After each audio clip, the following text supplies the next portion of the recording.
The blizzard struck without warning on that January morning in 1887, transforming the Texas plains into a blinding wasteland of white as the eastbound Pacific Express struggled through deepening snow toward Pecos, carrying Gabriella Kennedy, a woman desperate to escape her past toward an uncertain future she never could have imagined. Gabriella pressed her gloved hand against the frosted window of the passenger car, squinting through the swirling whiteness that had consumed the landscape. The train had been moving at an agonizingly slow pace for hours now, the locomotive's labored chugging growing more strained by the minute. The initial excitement among passengers had given way to worried murmurs, as the journey that should have ended hours ago stretched interminably. "Ladies and gentlemen," the conductor announced, his voice strained as he moved through the car, "I regret to inform you we've encountered significant difficulties. The snowfall ahead is considerably worse than anticipated." A collective groan rippled through the car. Gabriella remained silent, clutching her small leather journal tighter. At 24, she had learned that complaining rarely improved matters. "How much longer?" demanded a portly businessman from across the aisle. "Impossible to say, sir," the conductor replied. "Our engineers are doing everything possible to maintain forward progress." Gabriella glanced at her pocket watch. Nearly noon, and they'd been creeping along since dawn. The train lurched suddenly, and she braced herself against the seat. A harsh grinding sound filled the air, followed by the unmistakable sensation of the train slowing to a complete stop. The silence that followed was deafening. When the conductor returned, his face was grim. "I'm afraid we've run into a significant snowdrift. The engine cannot proceed further without assistance." "What does that mean for us?" an elderly woman asked, her voice quavering. "It means, madam, that we are temporarily stranded until help arrives or conditions improve." Panic rippled through the car. A mother clutched her children closer. Two businessmen immediately began arguing about schedules and responsibilities. Gabriella remained still, calculating her options. She had left Philadelphia with barely enough money to establish herself in San Francisco, where her aunt had promised a teaching position. Being stranded meant depleting precious resources. "How long?" Gabriella asked, her voice carrying clearly through the noise. The conductor turned to her, his weathered face softening slightly at her calm demeanor. "Miss, in truth, it could be days. We've telegraphed ahead to Pecos for assistance, but in these conditions." He trailed off, gesturing at the swirling snow outside. "We have provisions for everyone, though they'll need to be rationed. The stove will keep this car warm enough." As darkness fell, Gabriella huddled deeper into her wool coat, watching frost patterns form on the windows. The train had become eerily still, the usual rhythmic clacking replaced by the howling wind outside. Most passengers had fallen into uneasy sleep, but Gabriella remained awake, staring at the ceiling of the car, listening to the storm's fury. By morning, the situation had worsened. The snow had drifted high against the train's side, nearly reaching the windows in some places. The wind continued relentlessly, driving more snow against their immobilized shelter. Breakfast was a meager affair of hardtack and coffee, distributed by a grim-faced porter. "Don't worry, folks," the conductor assured them. "Help will come." Pecos isn't so far that they'd abandon a train full of passengers. But as the day wore on and then another, hope began to diminish. The provisions, though carefully rationed, were noticeably dwindling. The coal for the stove wouldn't last forever. Tempers frayed as confinement and uncertainty wore on everyone's nerves. It was late afternoon on the third day when Gabriella noticed something moving outside. At first, she thought it might be a trick of the light or wishful thinking. but no, there was definitely a dark shape approaching through the blinding white. "Look," she cried, pressing against the window. "There's someone out there." Passengers rushed to crowd around the windows, straining to see. Through the swirling snow emerged the silhouette of a man on horseback, leading a second horse behind him. He was bundled against the cold, a scarf wrapped around his face, but even at a distance, there was something commanding about his presence. The conductor hurried to open the door at the end of the car, letting in a blast of frigid air and snow. The horseman dismounted nearby and trudged toward the train, snow reaching nearly to his knees. "Who's in charge here?" The man called out, his voice carrying even over the wind as he reached the train. He pulled down the scarf covering his face, revealing weathered features and penetrating blue eyes. "That would be me," the conductor replied. "Are you from Pico's?" "Wade Valance," the man introduced himself with a nod. "Got your telegraph. I'm from the Triple R Ranch about 10 miles east. Town's organizing a proper rescue, but that could take days more with the roads as they are. Thought I'd ride ahead to assess the situation." His gaze swept across the passengers crowded behind the conductor, lingering momentarily on Gabriella. She felt an unexpected warmth rise to her cheeks despite the cold air rushing in. "How bad is it?" the conductor asked. "Bad enough. Train's buried deep." "You won't be moving without considerable help." Wade stepped fully into the car, stamping snow from his boots. "I've brought some additional provisions. Not much, but should help stretch what you have." Relief flooded through the car. As Wade distributed dried meat, flour, and coffee from his saddlebags, Gabriella observed him quietly. His movements were efficient, his manner straightforward but not unkind. There was something reassuring about his calm competence. "The elderly, children, and any who need immediate medical attention should prepare to leave," Wade announced after conferring with the conductor. "I can take 2 back with me now and return for more tomorrow. The rest will need to wait for the town's rescue party." An immediate clamor arose as passengers argued about who should go first. The conductor raised his hands for silence. "Mrs. Chambers and her infant will go first," he decided, pointing to a pale young mother cradling a fussy baby. "And—" His eyes scanned the car, "Miss Kennedy, as you're traveling alone." Gabriella started. "Me? No, I couldn't possibly." "There are others who need—" "You're half frozen already," the conductor interrupted. "I've noticed you giving portions of your rations to the children. And frankly, miss, you look like you haven't slept since we stopped." Wade's gaze turned to her, assessing. "The conductor's right. You need proper shelter sooner rather than later." "I'll manage perfectly well here," Gabriella insisted, embarrassed by the attention. Wade stepped closer, lowering his voice. "Miss Kennedy, is it?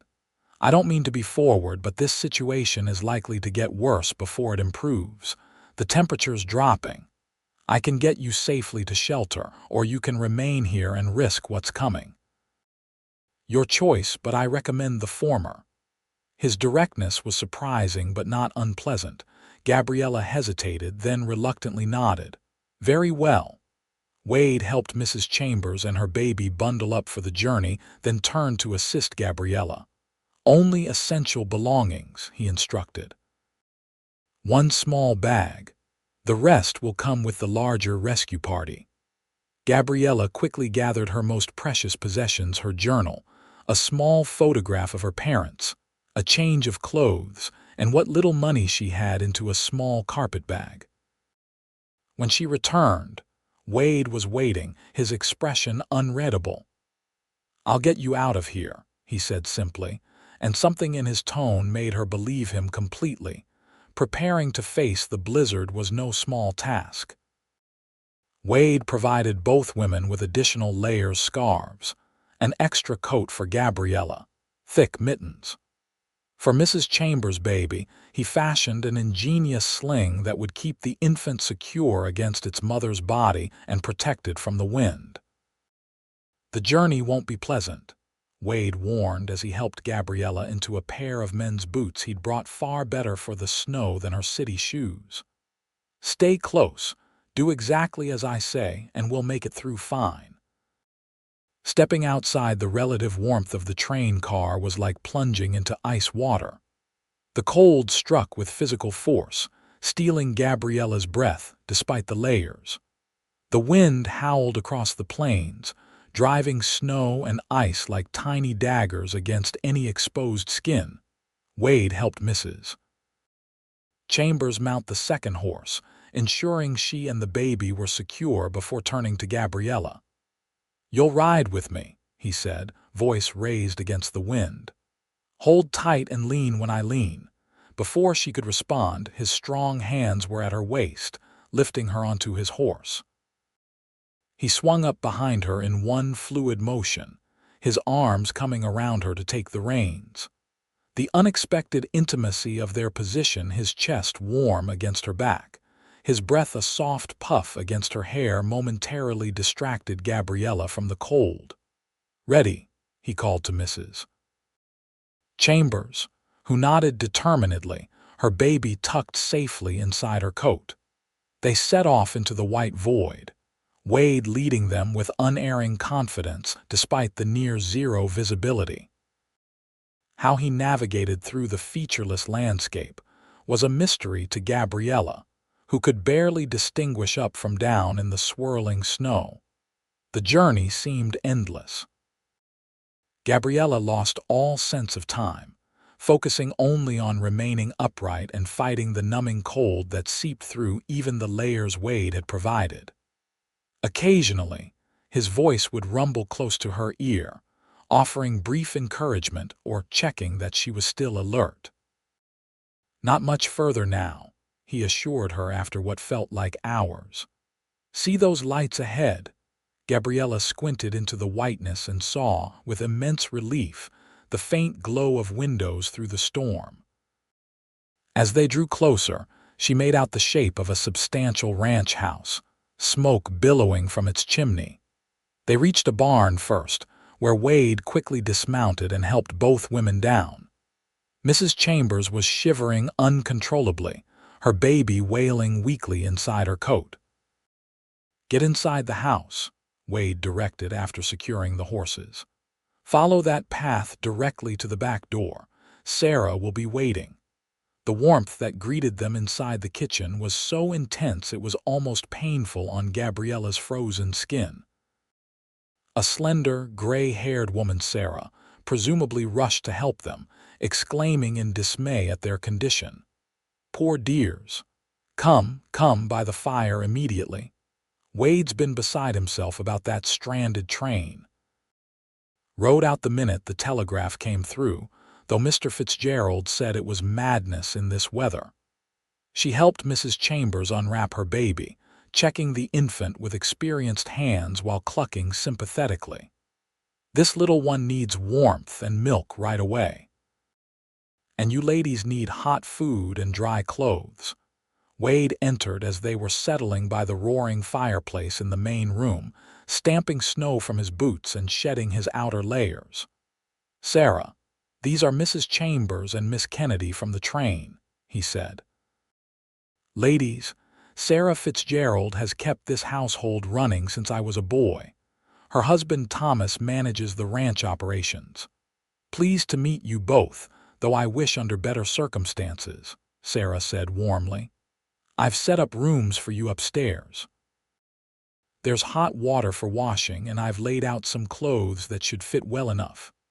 "You're too kind," Gabriella murmured, overwhelmed by the hospitality. "We can't thank you enough for taking us in." "Nonsense," Sarah dismissed with a wave. "No one turns away travelers in need on the frontier, especially not in weather like this." Later, after a hot bath that restored feeling to her extremities and changed into a borrowed dress that was surprisingly close to her size, Gabriella made her way back downstairs. The house was larger than it had appeared from outside, well built and comfortable without being ostentatious. It spoke of solid prosperity earned through hard work rather than inherited wealth. She found Wade in a study off the main room, poring over what appeared to be maps spread across a large desk. He looked up at her entrance, and something flickered in his expression before he schooled it to politeness. "Miss Kennedy, you look much recovered." "I feel reborn," she admitted. "And please call me Gabriella. After sharing a horse through a blizzard, formality seems rather unnecessary." A smile touched his lips. "Gabriella, then, and I'm Wade, as you know. Sarah mentioned you've been worried about the train since the telegraph arrived." Wade nodded, running a hand through his dark hair. It was longer than fashion dictated in the East, but suited his rugged features. "We get serious blizzards out here, but this one's particularly bad. Been worried about anyone caught in it." "You risked quite a lot to help strangers," Gabriella observed. "Wouldn't call it much of a risk. I know this land well enough to navigate in poor conditions." His modesty was clearly genuine, which only made his actions more impressive. "Will you be going back for the others tomorrow?" she asked. "If the weather allows. The town is organizing sleighs and wagons for a larger rescue. I'll coordinate with them." He studied her for a moment. "You're heading to San Francisco, the conductor mentioned." "Yes. My aunt has arranged a teaching position at a girls' school there." "Long way to travel alone." There was no judgment in his tone, merely observation, but Gabriella felt the need to explain nonetheless. "I was a teacher in Philadelphia. After my parents passed last year, there was little to keep me there." "I'm sorry for your loss," Wade said quietly. "Thank you." Gabriella hesitated, then added, "In truth, I welcome the chance for a fresh start somewhere new. Philadelphia holds too many memories." Wade nodded in understanding. "The West is good for fresh starts. Plenty out here came seeking exactly that, including you." The question slipped out before she could stop it, and she immediately regretted her forwardness. "I apologize, that was presumptuous." "No need to apologize. But no, I was born right here on this ranch. My father established it before I was born." A shadow passed over his features. "He and my mother died of influenza when I was 16. I've been running RRR ever since. That's a tremendous responsibility to take on so young. Had good people to help. The Fitzgeralds have been here since the beginning." He rolled up the maps with decisive movements. "You must be hungry. Sarah will have supper ready by now." The meal was simple but delicious, a hearty beef stew with fresh bread that Sarah had somehow managed to prepare despite the unexpected guests. Mrs. Chambers, looking considerably better after rest and warmth, joined them with her baby, who was now peacefully sleeping after being properly fed. Mr. Fitzgerald appeared as they were sitting down, a weathered man with kind eyes who greeted the guests warmly before updating Wade on the ranch's situation during the blizzard. "Animals are all secure in the barns. The men have bunked in the bunkhouse with extra supplies. Roads to town are completely blocked for now." "What about the rescue effort?" Wade asked. "Telegraph came through before the lines went down. They're still planning to set out tomorrow if there's any let-up in the storm, but it's not looking promising." Thomas glanced at the women apologetically. "You ladies might be our guests a bit longer than expected." "We're grateful for any shelter," Mrs. Chambers assured him, cradling her baby. "I don't know what would have happened if we'd remained on that train." "Nothing good," Wade said grimly. "Temperature's still dropping. The stove in that passenger car won't keep up indefinitely." Gabriella felt a chill that had nothing to do with the weather. "The others, will they be all right?" "Train's better shelter than nothing," Wade assured her, "and they have some provisions. But the sooner we can get them out, the better." After dinner, as Mrs. Chambers retired early with her infant, Gabriella found herself lingering in the warmth of the kitchen. Sarah handed her a cup of tea with a knowing smile. Not ready for sleep yet. Can't say I blame you after what you've been through. I feel I should be exhausted, but my mind won't settle, Gabriella admitted. Shock does that. You'll crash soon enough, mark my words. Sarah bustled about, tidying the already immaculate kitchen. Wade says you're a teacher. Yes, I taught at a small academy in Philadelphia for 3 years. Educated woman, then. We need more of those out here. Sarah's expression was approving. Most girls barely finish basic schooling before they're married off. Is that the custom here? Necessity more than custom. Life's hard on the frontier. People do what they must to survive. She glanced toward the doorway where Wade had disappeared earlier. Take Wade, for instance. Should have gone east for university like his father planned. Boy's brilliant with figures and strategy. But when his parents died, education became a luxury he couldn't afford. Ranch needed him. Gabriella contemplated this. He seems very capable. Built this place into one of the most successful operations in the county, Sarah said proudly.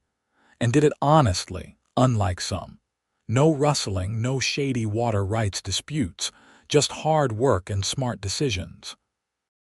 No wife to share the accomplishment, Gabriella asked, then immediately flushed at her own boldness.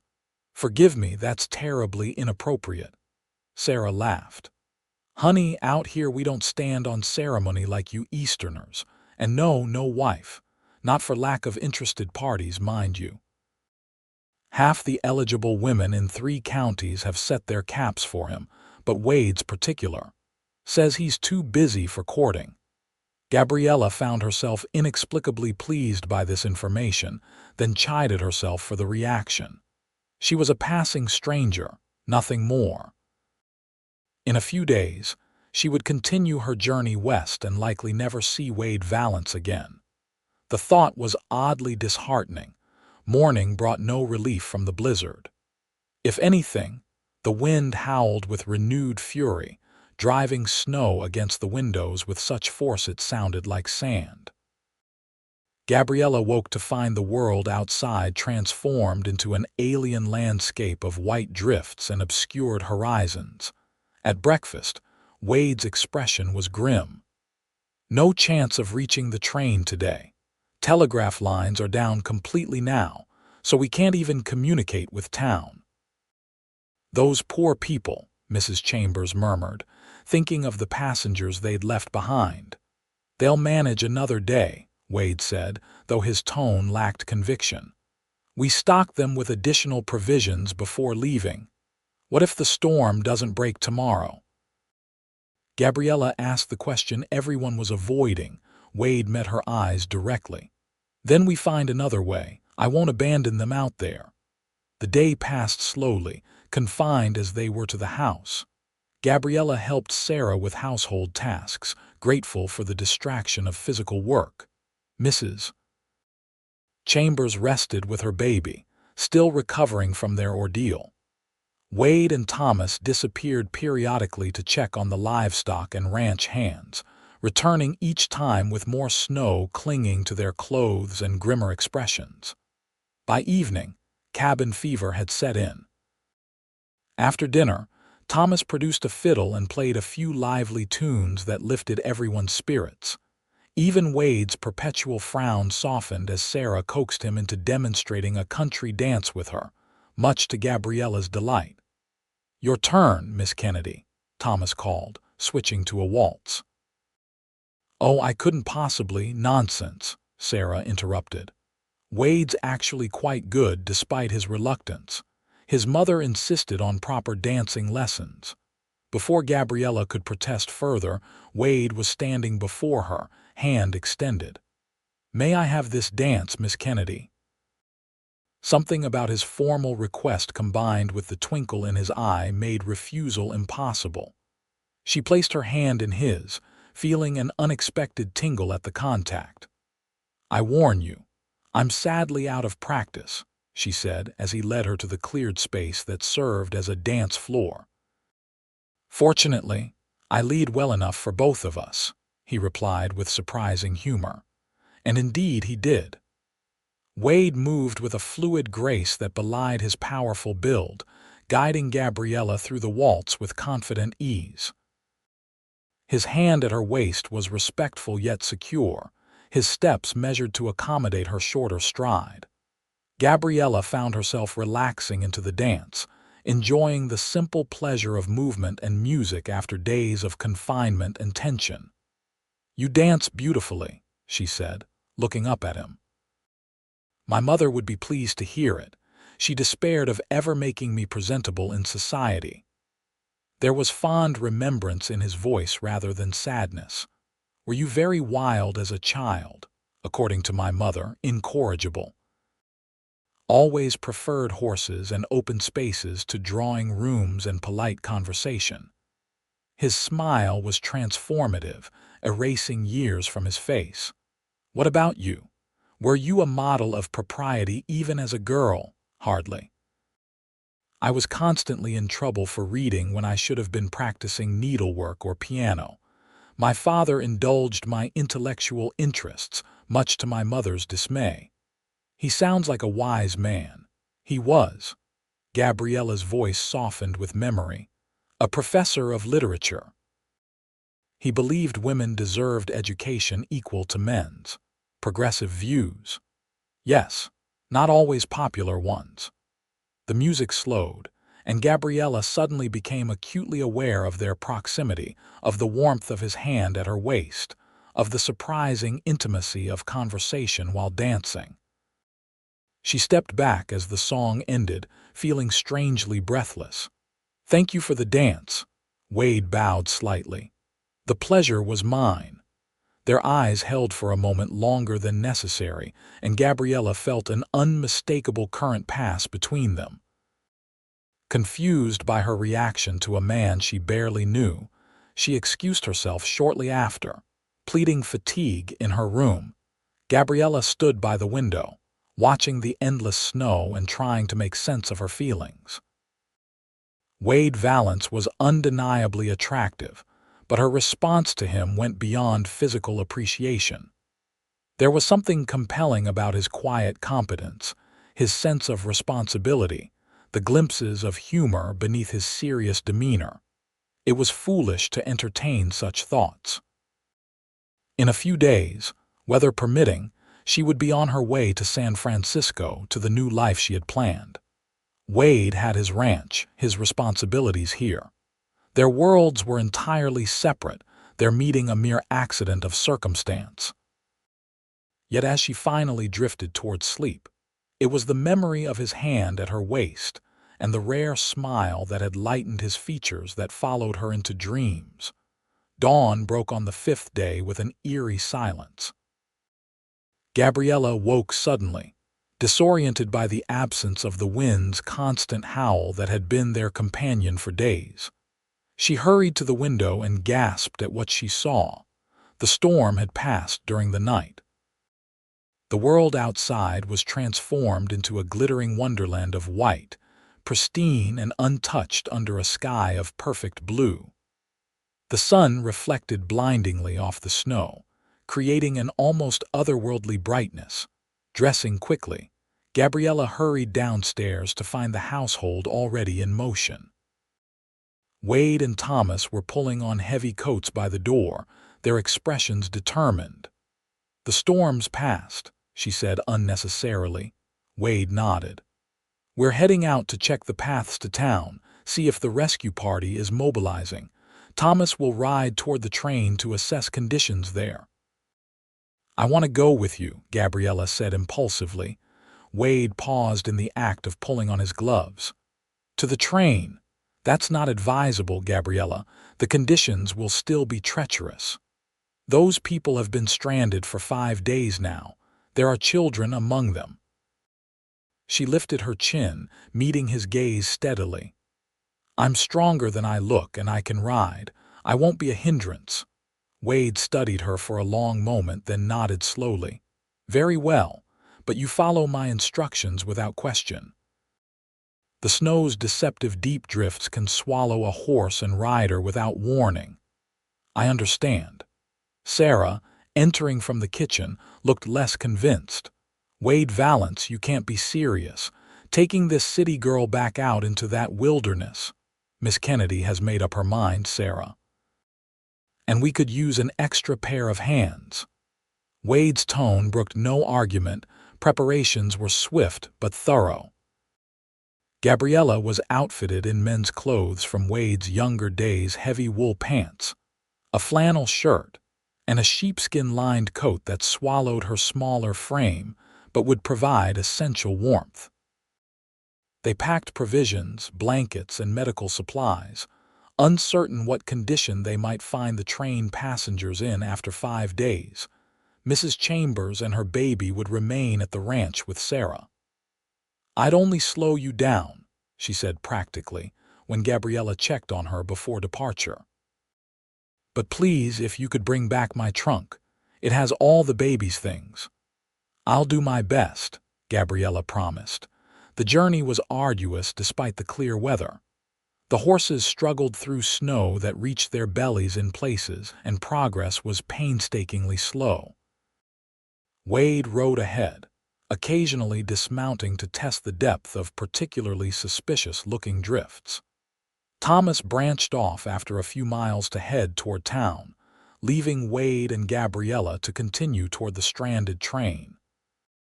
"You're handling this well," Wade observed during a brief rest to water the horses. "Most Eastern ladies would be complaining by now." "I'm not most ladies," Gabriella replied, flexing her gloved hands to restore circulation. "Besides, discomfort seems a small price to pay when others are in genuine danger." Wade's expression softened. "Your students in San Francisco will be fortunate to have such a teacher." "If I ever reach San Francisco," Gabriella said wryly. "You will," he assured her. "Though I admit, I'm beginning to wish your journey wasn't taking you quite so far west." The statement hung between them, laden with meaning neither was quite ready to acknowledge. Gabriella busied herself adjusting her horse's saddle, unsure how to respond. They resumed their journey in companionable silence, each lost in private thoughts. As they approached the location where the train should be, Wade grew increasingly alert, scanning the white landscape with narrowed eyes. "Something's wrong," he muttered, spurring his horse forward. Gabriella followed, squinting against the glare of sun on snow. Then she saw what had alarmed Wade. Where the train had been, there was now only a massive drift, the metal roof of the engine barely visible above the white expanse. "No," she breathed. "They can't be." Wade was already dismounting, plunging through the snow toward what appeared to be a dark opening in the drift. As they drew closer, Gabriella realized it was the door to one of the passenger cars, which someone had managed to keep clear. "Hello, the train," Wade called, approaching cautiously. The door creaked open and the conductor appeared, looking haggard but alive. Relief flooded his features at the sight of Wade. "Mr. Valance, thank God you've returned. We feared everyone had forgotten us. How are your passengers?" Wade asked, helping Gabriella dismount. "Surviving, but conditions are deteriorating rapidly. We've consolidated everyone into 2 cars to conserve heat, but the coal is nearly exhausted." Inside the passenger car, the situation was dire. Passengers huddled in small groups, wrapped in whatever blankets and coats they possessed. The air was stale and cold, with only the faintest warmth emanating from the nearly depleted stove. Faces turned toward Gabriella, and Wade with expressions ranging from hope to desperation. "Miss Kennedy." A small girl broke from her mother's side to run to Gabriella. "You came back for us." Gabriella knelt to embrace the child, fighting back tears at the girl's trust. "Of course we did, Emily. We wouldn't leave you here." Wade conferred quietly with the conductor and several male passengers who had taken on leadership roles. Gabriella began distributing the food they'd brought, making sure the children and elderly received first portions. "The town's rescue party should reach us by late afternoon," Wade announced after completing his assessment. "They'll bring sleighs and wagons to transport everyone. Our job now is to prepare for evacuation and keep everyone warm until help arrives." The news sparked renewed energy throughout the car. Under Wade's direction, passengers began organizing belongings, deciding what was essential to take and what could be left for later retrieval. Gabriella helped mothers prepare children for the coming journey, ensuring everyone had the warmest clothing available.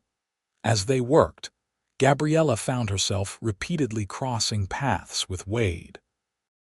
Each time their eyes would meet, and a wordless communication would pass between them: encouragement, approval, shared purpose. Despite the grim circumstances, she felt an undeniable connection forming, a partnership that transcended their brief acquaintance. The sound of bells announced the arrival of the rescue party late in the afternoon. A caravan of sleighs and covered wagons from Pecos, led by Thomas and the town sheriff. The evacuation was orderly but emotional, with many passengers weeping with relief as they were helped into the waiting transports. "You'll come to the ranch," Wade told Gabriella as the last passengers were being settled. "It's closer than town and we have room." She nodded, too exhausted to argue even if she'd wanted to. The return journey passed in a blur of cold and fatigue. By the time they reached the Triple R, night had fallen and Gabriella was swaying in her saddle. Wade lifted her down as if she weighed nothing, his hands lingering at her waist a moment longer than necessary. "You did well today," he said softly. "Better than many men I know." "Thank you," she murmured, suddenly acutely aware of his proximity, of the warmth of his breath in the cold air. "Gabriella, Wade, Miss Kennedy, thank heavens you've returned safely." Sarah appeared in the doorway, interrupting whatever Wade had been about to say. "Come inside immediately. You both look half frozen." The moment broken, they followed Sarah into the warmth of the house. The kitchen was bustling with activity as ranch hands helped distribute the newly arrived train passengers to various accommodations. Most would continue to town the next day, but for tonight, every spare bed and floor space at the Triple R was occupied. Despite her exhaustion, Gabriella helped Sarah prepare a simple meal for their many guests. As she worked, she found her gaze repeatedly drawn to Wade, who moved through the crowded rooms with quiet authority, ensuring everyone's needs were met. "He's quite something, isn't he?" Sarah observed, following Gabriella's gaze. "I've never met anyone like him," Gabriella admitted. "And," Sarah prompted, her shrewd eyes kind but penetrating. "And nothing. I'm continuing to San Francisco as soon as the tracks are cleared." Sarah merely hummed noncommittally, but her knowing expression suggested she saw more than Gabriella was willing to acknowledge even to herself. Later that night, unable to sleep despite her fatigue, Gabriella slipped downstairs for a cup of tea. She found Wade sitting alone by the dying fire in the main room, staring into the embers. "Couldn't sleep?" he asked without looking up. "Too much happened today. My mind won't quiet." She settled into the chair opposite his. "What about you?" "Same." He looked up at her then, his expression unguarded in the firelight. "I keep thinking about what might have happened if the storm had lasted another day. But it didn't. Everyone's safe now, thanks to you." Wade shook his head. "Thanks to many people working together, you included." They sat in comfortable silence for a while, the crackling fire and occasional snores from sleeping passengers in adjacent rooms the only sounds. "When will you leave for San Francisco?" Wade finally asked, his voice carefully neutral. "The conductor says they expect the tracks to be cleared within a week. Once the train is dug out and inspected, we'll continue west." Gabriella tried to summon enthusiasm for her plans but found only a strange reluctance. "A week," Wade repeated softly. "Not much time." "No, I suppose not." She looked up, meeting his gaze directly. "What are you saying, Wade?" He leaned forward, elbows on his knees. "I'm not entirely sure, only that the thought of you leaving so soon feels wrong somehow." Gabriella's heart quickened. "We barely know each other, don't we?" His eyes never left hers.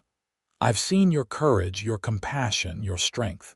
You've seen me at my most essential, not the social niceties that pass for acquaintance in cities, but who I truly am when lives are at stake.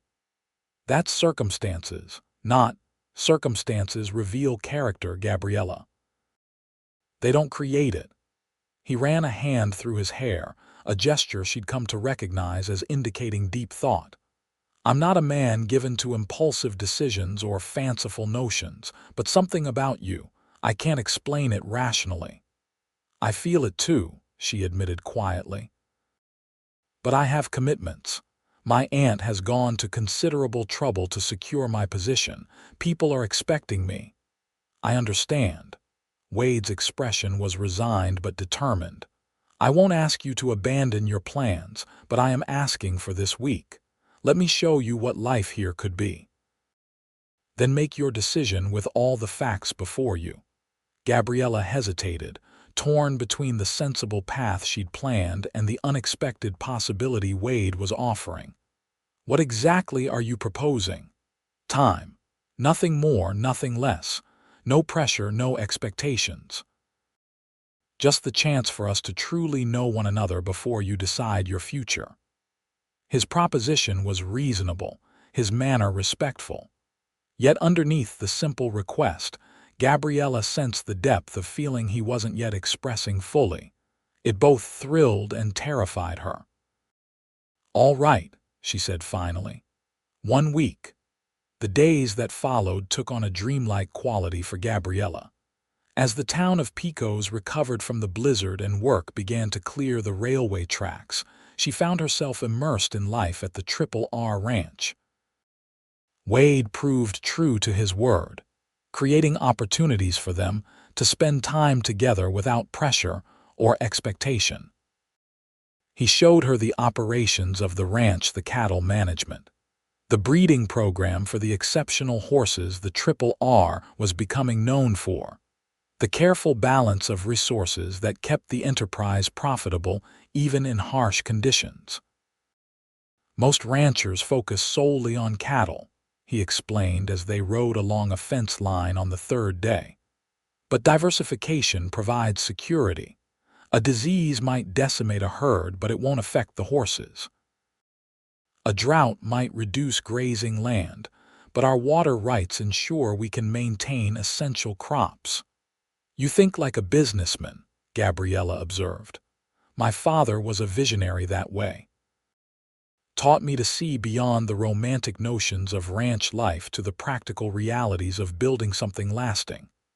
"And have you built something lasting?" Wade surveyed the land around them with quiet pride. "I believe so. Something worth passing on someday." The implication hung in the air between them. Children, legacy, future. Topics that should have sent Gabriella retreating behind proper reserve, but instead kindled a warm contemplation of possibilities she'd never seriously considered. Their conversations ranged widely, from practical matters of ranch management to literature. Wade, to her delight, maintained an extensive library inherited from his parents and supplemented regularly. From childhood memories to philosophical questions about purpose and fulfillment. Each exchange revealed new facets of compatibility, new areas of shared values despite their different backgrounds. Physical awareness simmered beneath their growing intellectual and emotional connection. Wade was scrupulously proper in his behavior, yet Gabriella found herself increasingly conscious of his physical presence, the strength in his hands as he helped her mount her horse, the breadth of his shoulders when he removed his coat indoors, the way his eyes crinkled slightly at the corners when he smiled. She caught him watching her too, his gaze thoughtful and appreciative when he thought she wouldn't notice. On the fourth evening, he took her to a small rise overlooking the ranch as sunset painted the sky in spectacular oranges and pinks. "It's breathtaking," Gabriella murmured, gazing out over the vast landscape transformed by the fading light. "This was my father's favorite spot. He used to bring me here whenever important decisions needed making." Wade stood beside her, their shoulders nearly touching. Said the perspective helped clear the mind. "Does it work, usually?" He turned to face her. "Though lately clarity has been elusive. Because of me," she said, not a question, "because of what might be possible between us." His honesty was direct but gentle. "Gabriella, I've never met anyone like you. Your intelligence, your courage, your adaptability. You've thrived in circumstances that would break many people." "As have you," she countered.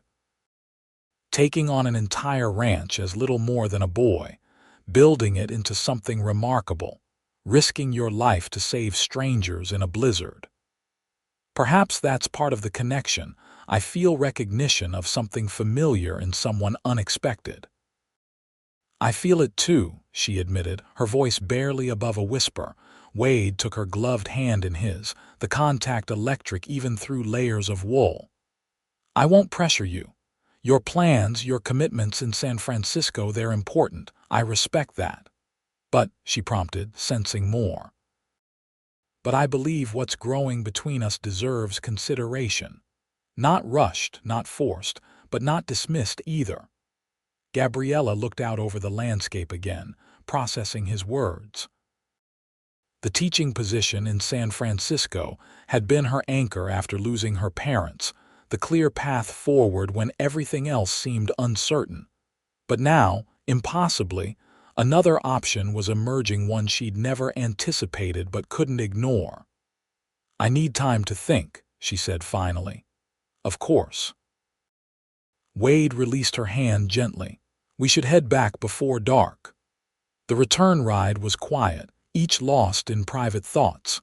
At the ranch house, Wade helped her dismount, his hand strong at her waist. "Thank you for today," Gabriella said, lingering a moment in his proximity. "Thank you for your honesty," he replied. Then, with careful restraint, he lifted her hand and pressed a kiss to her knuckles. "Good night, Gabriella." That night, sleep eluded her as she weighed her options.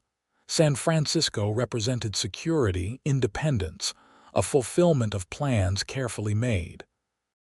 Staying meant uncertainty, a complete revision of her future, a leap of faith based on feelings developed in extraordinary circumstances.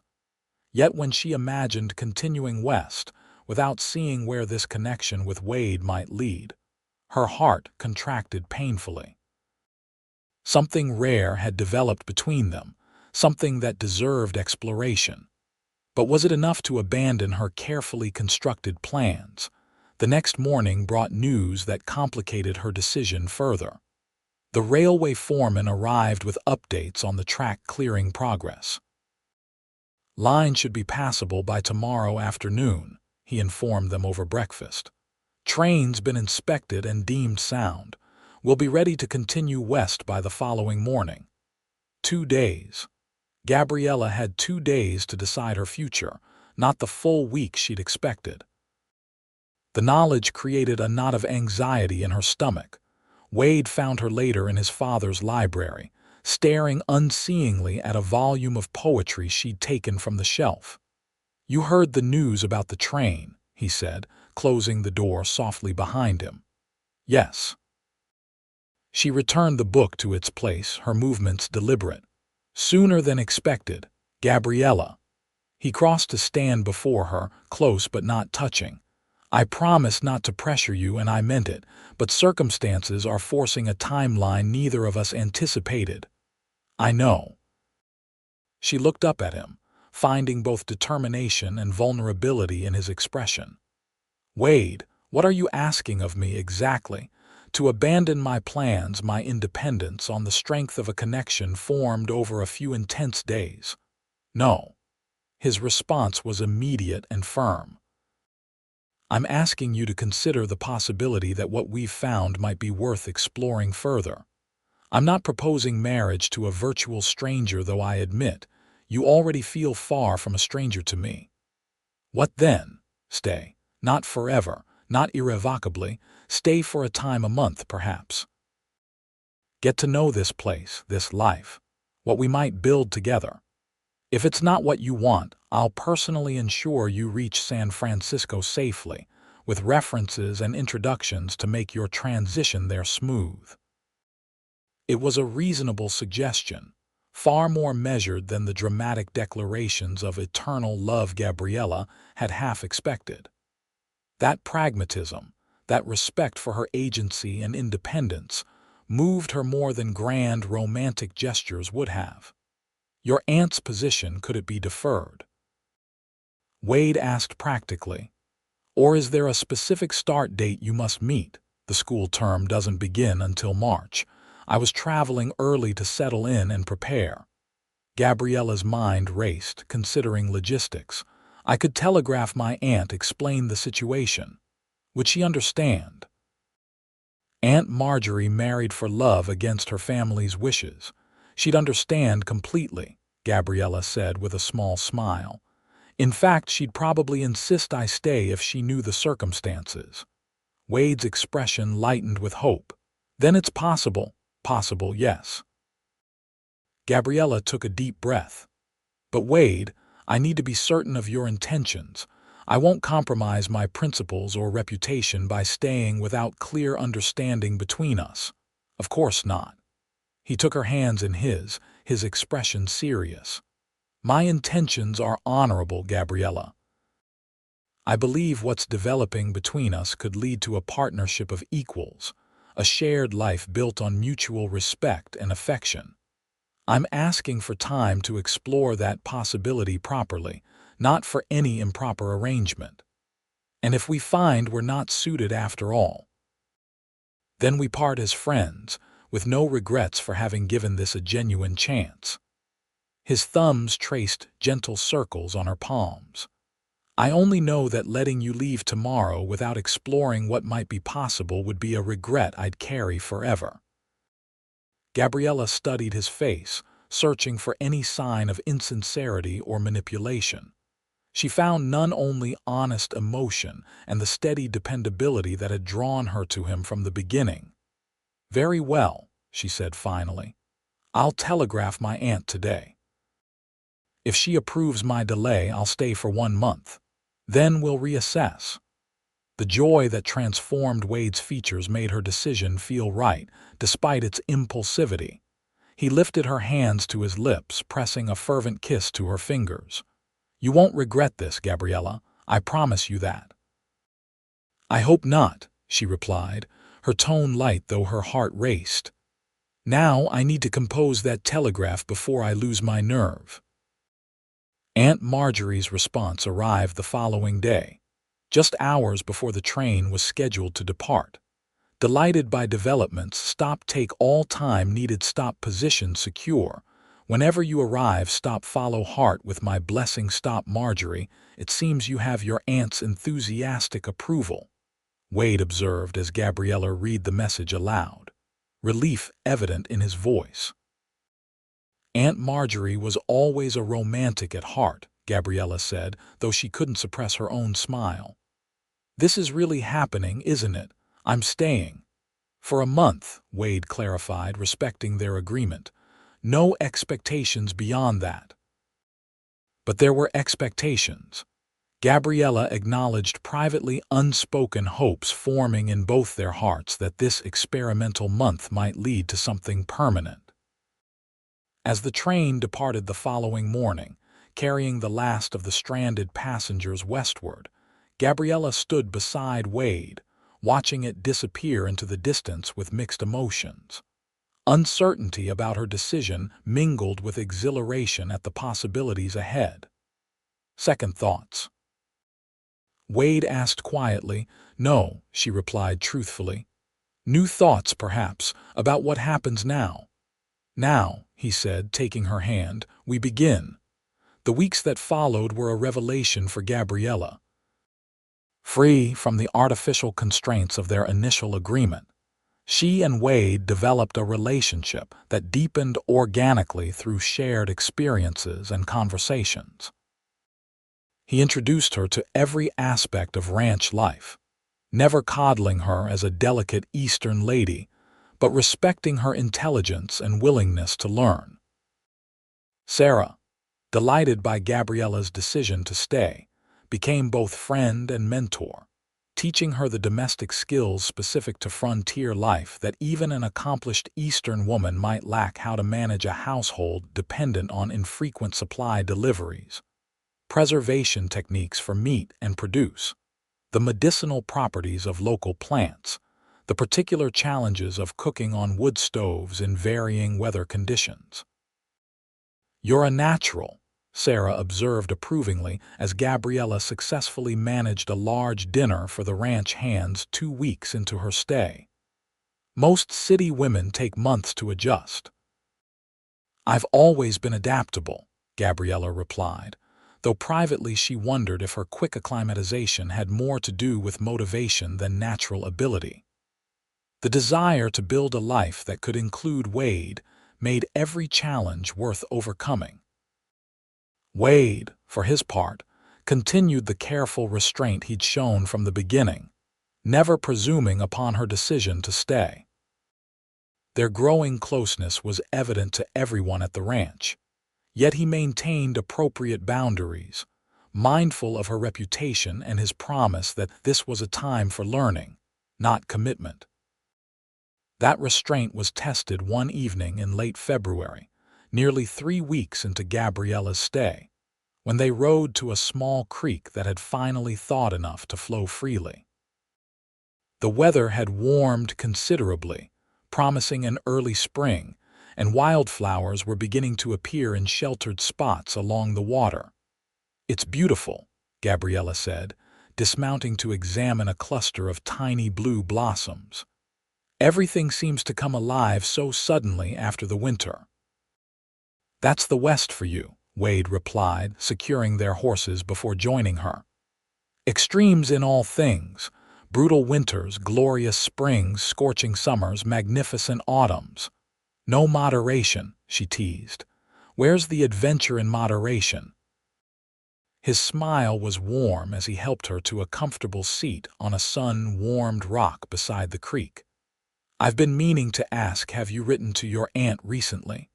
The month we agreed upon is nearly over." The reminder sent a jolt through Gabriella. She'd been so absorbed in ranch life, in her developing relationship with Wade, that she'd almost forgotten their original timeline.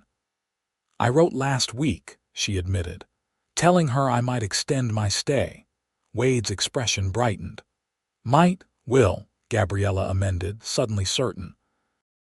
"I'm not ready to leave, Wade. Not yet."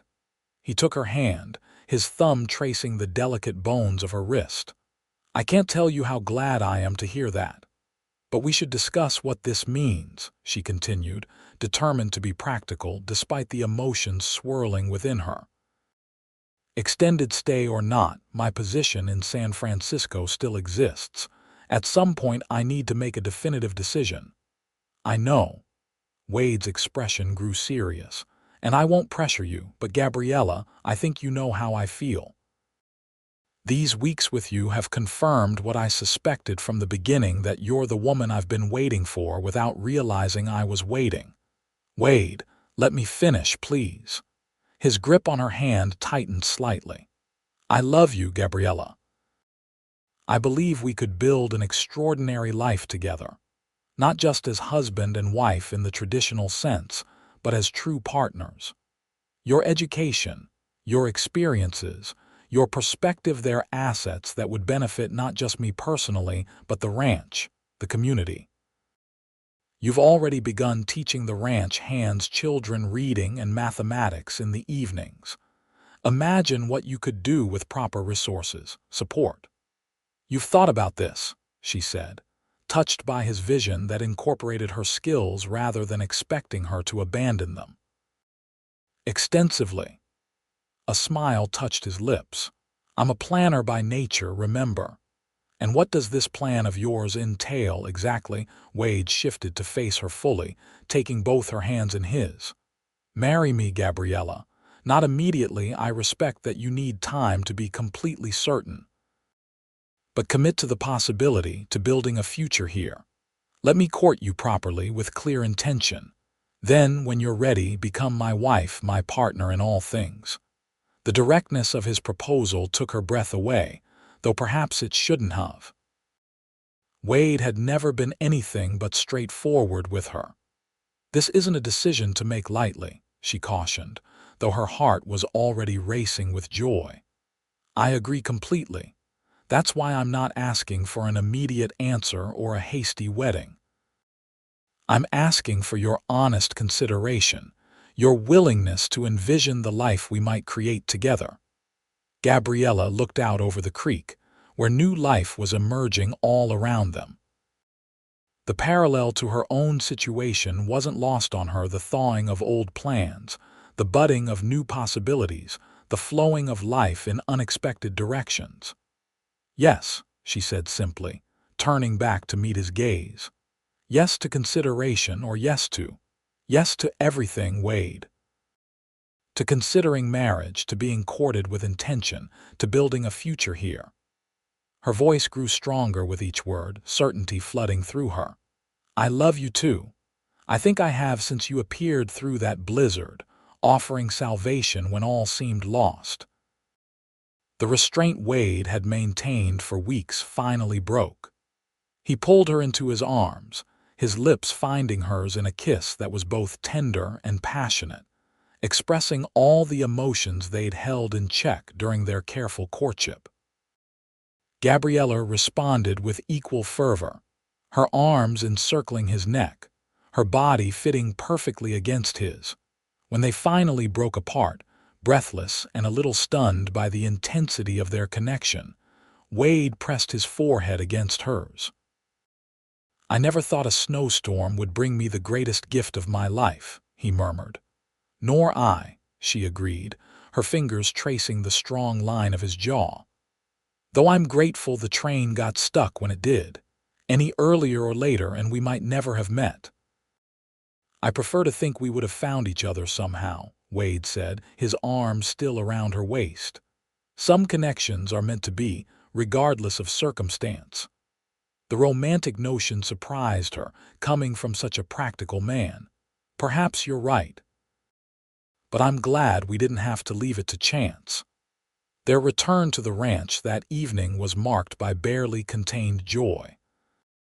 Though they had agreed to a proper courtship period before marriage, their mutual declaration had transformed something between them, solidifying what had been potential into certainty. Sarah took one look at their radiant faces and knew immediately. Well, it's about time, she declared, embracing Gabriella warmly. I've been planning the wedding feast in my head for weeks. We haven't set a date yet, Gabriella protested, laughing. Wade's going to court me properly first. Court you. Child, he's been courting you since the moment he pulled you from that snowdrift. Sarah's eyes twinkled with amusement. But I understand the need for propriety. Just don't make an old woman wait too long for grandchildren to spoil. Sarah. Wade's embarrassed exclamation only made both women laugh harder. The following months fulfilled every promise of that early spring day. Wade courted Gabriella with thoughtful attention to her interests and needs. He built her a small schoolhouse near the ranch where she could teach the children of ranch hands and neighboring properties. He expanded the library, ordering books she mentioned missing from her eastern life. He included her in ranch decisions, valuing her insight and quick intelligence.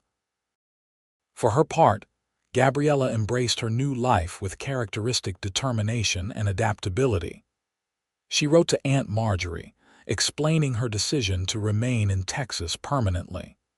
Her aunt's response was enthusiastic approval, and a promise to visit once the wedding date was set. By late April, as wildflowers carpeted the plains and the ranch bustled with spring activities, Wade and Gabriella set their wedding date for June. The entire community of Pecos embraced the celebration, viewing it as a fitting culmination to the dramatic story that had begun with the Great Blizzard. On their wedding day, as Gabriella prepared in Sarah's bedroom, a special delivery arrived her Aunt Marjorie, who had traveled from San Francisco to surprise her niece. "Aunt Marjorie," Gabriella embraced her beloved relative tearfully. "I can't believe you're here." "The journey must have been exhausting. Nothing would have kept me away," Marjorie declared, examining her niece with approval. "Though I see I needn't have worried about your decision. You're positively glowing with happiness." "I am happy," Gabriella confirmed. "Happier than I ever imagined possible. Then I'm satisfied." Marjorie patted her cheek affectionately. "Your parents would be proud of the woman you've become, making your own choices with courage and wisdom." The ceremony took place in the afternoon, under a canopy of flowering trees beside the creek where they had declared their love. Wade, resplendent in his best suit, watched with undisguised adoration as Gabriella approached in a gown of cream silk that Sarah and the ranch wives had helped her create. Their vows were personal and heartfelt, speaking not only of love but of partnership, of building a future together that honored both their strengths. As Wade slipped the gold band onto Gabriella's finger, his hands were steady, his eyes certain. "I promise to love you, respect you, and cherish you all the days of my life," he vowed. "To build with you a home where both our dreams can flourish, to face whatever challenges come our way together as equal partners in all things.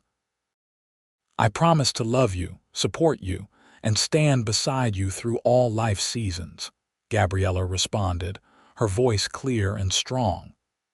"To create with you a life of purpose and meaning, to treasure each day we're given, and to never forget the miracle that brought us together." The celebration afterward was joyous, a blend of Western practicality and Eastern refinement that reflected the union itself. Dancing continued well into the night, with Wade and Gabriella rarely leaving each other's side. As they finally departed for the small cabin, Wade had prepared for their first weeks as husband and wife a private retreat at the edge of the ranch property. They paused to look back at the festivities continuing without them. "No regrets?" Wade asked softly, his arm around his wife's waist. "Not one," Gabriella assured him, leaning into his embrace. "Though I do wonder sometimes what might have happened if that train hadn't gotten stuck in the Snowdrift." "I'd have found you somehow," Wade said with certainty, echoing his earlier sentiment. "Some connections are simply meant to be." "I believe you're right, husband," she agreed, turning to face him fully. "Though I'm profoundly grateful we didn't have to leave it to chance." Under a canopy of stars, with the sounds of celebration fading behind them, Wade Valance kissed his bride with all the passion and tenderness that had been building since that first dramatic meeting. Whatever the future held, and they both knew frontier life promised both joys and hardships, they would face it together. Their love forged in the crucible of a blizzard and tempered by the courage to embrace the unexpected. In the years that followed, the Triple R Ranch flourished under their joint stewardship. Wade's practical management combined with Gabriella's innovative ideas created an operation that became a model for the region. The small schoolhouse grew into a proper academy that served children from across the county, with Gabriella as its heart and head. Their family expanded first with twins, a boy and girl who inherited their father's determined nature and their mother's quick intelligence, then with a second son who arrived 2 years later, bringing joy and completing their family circle. On cold winter nights, when snow occasionally dusted the Texas plains, Wade and Gabriella would tell their children the story of how they met of a train stuck in a snowdrift, a daring rescue, and the love that bloomed despite the most unlikely circumstances. Sometimes, Wade would tell them, holding Gabriella's hand as they sat before the fireplace in the home they had built together, the greatest adventures begin when everything seems to be going wrong.